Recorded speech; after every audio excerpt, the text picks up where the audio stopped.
Hello student, Dolly Sharma from Dolly coaching method. सबसे पहले बोलूंगी आप मेरा चैनल सब्सक्राइब कीजिए और बेल आइकन को प्रेस कीजिए जिससे कि आपको नए वीडियो की इन्फॉर्मेशन मिल जाए। ये केमिस्ट्री का एक और इम्पोर्टेंट टॉपिक है जो बहुत सारे कंपटीशन में भी इन्वॉल्व है, जैसे नीट की प्रिपरेशन अगर आप करते हो या फिर बीटेक के लिए यूपीटी का एग्जाम आप देते हो। इसके अलावा ये 11th से इसका बेसिक स्टार्ट हो रहा है, तो ये मैं वहीं से बता रही हूँ आपका टॉपिक। जैसे कि अगर हम किसी को एड्रेस करते हैं तो उसका एड्रेस करने के लिए पहले उसका नाम, उसके पापा का नाम, वो जिस डिस्ट्रिक्ट में रहता है वो उसके अकॉर्डिंग उसका लोकेशन ट्रेस करते हैं। इसके अलावा उसका जो रूम नंबर या मकान नंबर होता है वो बताते हैं। तो सेम विद द इलेक्ट्रॉन है। तो सिंपल सा देखिए, to describe each electron in an atom is in different orbitals we need a set of 3 numbers known as quantum numbers। तो इन 3 नंबर्स को ही हम क्वांटम नंबर स्पेसिफाई करते हैं। जो 4th वन है ये डायरेक्शन ऑफ स्पिन बताता है।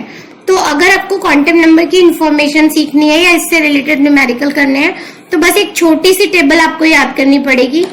इसमें देखिए प्रिंसिपल क्वांटम नंबर है, सिंबल स्मॉल n है और इंफॉर्मेशन इससे मिलती है शेल की, कि इलेक्ट्रॉन कौन सी शेल में है, फर्स्ट में, सेकंड में, थर्ड में या फोर्थ में। एजिमुथल या फिर इसे हम सेकेंडरी क्वांटम नंबर भी बोलते हैं और इसके लिए सिंबल स्मॉल एल यूज करते हैं और यहाँ से सब शेल आइडेंटिफाई होता है। सब शेल मीन्स SPDF, ये मैं अभी आपको आगे बताऊंगी। मैग्नेटिक से आप उसकी ऑर्बिटल बताते हो और स्मॉल m से रिलेट करते हैं। इसकी पॉसिबल वैल्यूज -L, 0 + L होती है और स्पिन स्मॉल s से रिप्रेजेंट करते हैं। दैट इज ये जो चीज है वो डायरेक्शन ऑफ स्पिन बताती है आपको, डायरेक्शन ऑफ स्पिन। तो क्लॉकवाइज के लिए आप यूज करोगे -½ और एंटी क्लॉकवाइज के लिए +½ और इसमें हम अपवर्ड एरो और डाउनवर्ड एरो भी लगाते हैं। तो ये दोनों तरीके हैं इसे स्पेसिफाई करने के लिए। सबसे पहले मैं आपको एक और चीज बताऊंगी, जैसे कि अगर हम वैल्यू ऑफ L की बात करें, यानी हम एजिमुथल क्वांटम नंबर की अगर बात करें तो एजिमुथल क्वांटम नंबर में क्वांटम नंबर को आप स्पेसिफाई करते हो L से और इसकी जो पॉसिबल वैल्यूज होती हैं, पॉसिबल वैल्यूज जो हम लिखते हैं वो 0 to n-1 रहती हैं और n यहाँ पे प्रिंसिपल क्वांटम नंबर को स्पेसिफाई करता है। Principal quantum number. और यहाँ आपको एक और टेबल याद करना पड़ेगा, वो भी बहुत ज्यादा बड़ा नहीं है, वैल्यू ऑफ L और उसके करस्पॉन्डिंग हम सब शेल लिखते हैं। सब शेल तो जैसे L की वैल्यू 0 है तो S रहेगा, अगर आपके पास 1 है तो आप P लिखोगे और अगर 2 है तो यहाँ पर D और 3 है तो F, 4 है तो G एंड 5 है तो H। तो 11 के लिए बस आपको ये 4 तक पता होना चाहिए। फॉर क्लास 11 आपको इतना ही चाहिए। कंपटीशन में आगे वाले जो टर्म है उसकी ज्यादा जरूरत नहीं होती, मतलब हम F तक ही बात करते हैं। इसी में अगर मैं आपको M की बात करूं, ये तो एजिमुथल के लिए था। अब मैं आपसे बोल रही हूँ magnetic quantum number. Magnetic quantum number इसे हम स्मॉल m से रिप्रेजेंट कर रहे हैं और इसकी पॉसिबल वैल्यूज अगर लिखते हैं, पॉसिबल वैल्यूज, तो वैल्यूज वो रहती हैं आपकी -L2 + L इंक्लूडिंग 0। यहाँ पे सपोज अगर मैं आपसे बोलूं कि L की वैल्यू 0 है तो आप M बोलोगे 0 और यहाँ नंबर ऑफ ऑर्बिटल की अगर हम बात करें तो 1 होगी। अगर हम L बराबर 1 लिखें तो M की पॉसिबल वैल्यू होंगी -1, 0, +1 और नंबर ऑफ ऑर्बिटल 3 होंगी और इनको आप ऐसे स्पेसिफाई करते हैं ये कॉलम बनाकर, ये -1, 0, +1। अगर मैं L = 2 लिखूं तो M की पॉसिबल वैल्यूज आप लिखोगे -2, -1, 0, +1, +2 और नंबर ऑफ ऑर्बिटल होंगी 5। यहाँ पर आप 5 ब्लॉक्स बनाओगे और हर एक की इंडिविजुअल वैल्यू लिखोगे। जैसे ये वाली वैल्यू होगी -2, फिर नेक्स्ट में -1, ये रहेगा 0, यहाँ पे आप लिखेंगे +1 और +2। ये ब्लॉक्स का सेपरेशन इक्वल रखते हैं, ये चीज ध्यान रखिएगा। तो यहाँ पे देखिए L = 0 पे 1 ब्लॉक है, L = 3 पे 1 पे 3 है और L = 2 पे 5 है। तो इसके अकॉर्डिंग आप इसे S, P और D स्पेसिफाई करते हो। ऐसे अगर मैं L = 3 लिखूं, suppose I am just writing L = 3, तो M की वैल्यू रहेगी -3, -2, -1, 0, +1, +2, +3 और इसके अकॉर्डिंग आपके पास 7 ब्लॉक्स बनेंगे और ये स्पेसिफाई करेगा F के लिए। तो देखिए बस इतनी ही इंफॉर्मेशन से हम किसी भी क्वेश्चन का कोई भी क्वांटम नंबर स्पेसिफाई कर सकते हैं यानी पोजीशन।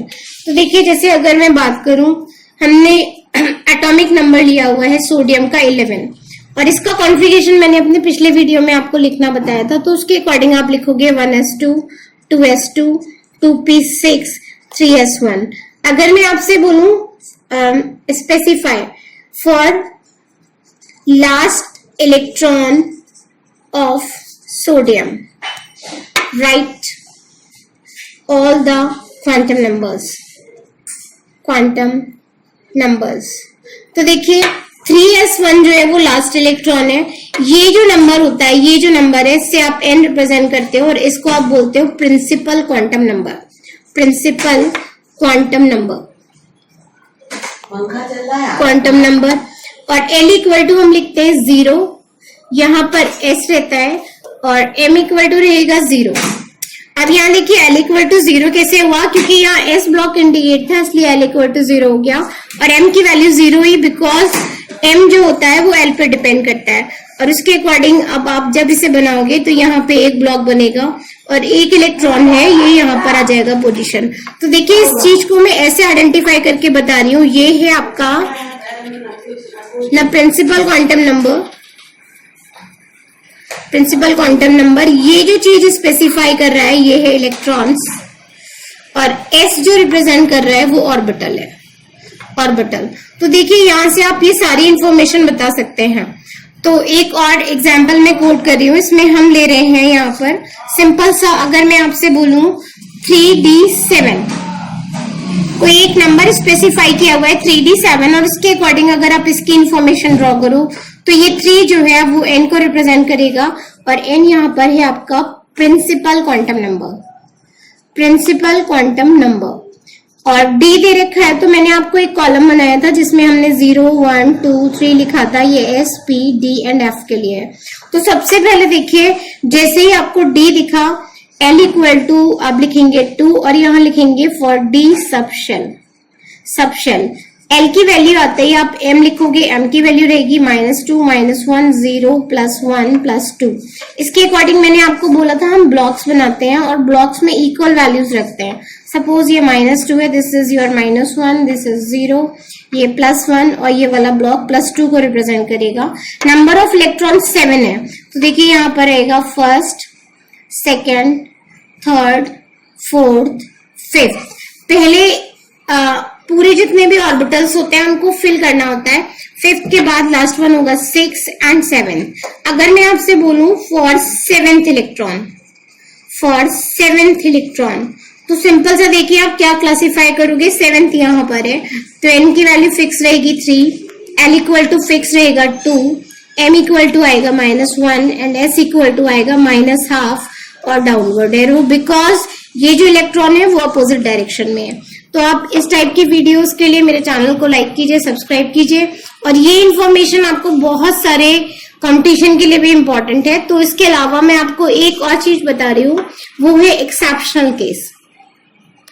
एक्सेप्शनल केसेस जो है वो 2 हैं आपका, एक है आपका कॉपर 29 और एक है क्रोमियम 24। तो ये जो इन्फॉर्मेशन है, ये जो मैं आपको बताऊंगी वो अपने नेक्स्ट वीडियो में बताऊंगी इनके बारे में।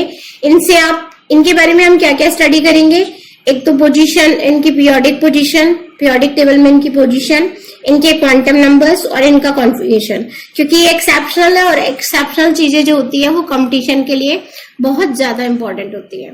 थैंक यू, शुक्रिया, जय हिंद।